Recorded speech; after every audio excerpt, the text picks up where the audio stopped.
I'd been lecturing at University College Cardiff, and I got a job at London Zoo and started looking around Primrose Hill for a place to live.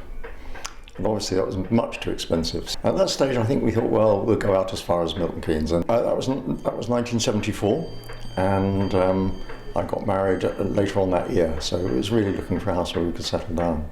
If we go then to about 1990, the end of the 1980s, the zoo was going through a very bad patch, and we had 5 years to turn the zoo round financially, and we didn't quite achieve it, so virtually all my level of management were made redundant.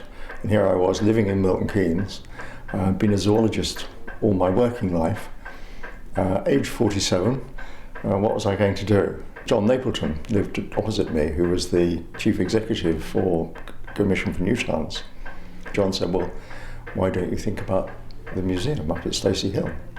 So I came up here and then wandered around the place, and I really felt this was something that I could put some effort into. The museum had been started by people in the main that lived here before Milton Keynes was built, and they wanted to look after their heritage.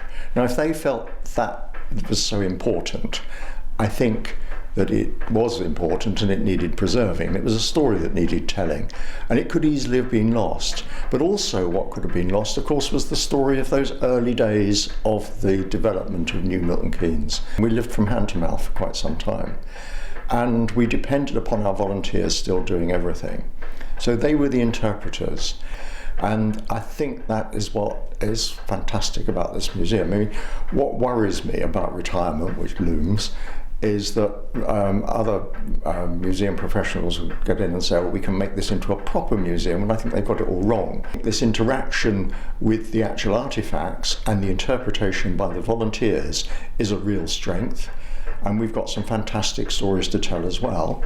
So visitors seem to like it, and it seems to be going somewhere, and it's purely by accident, it's not by design.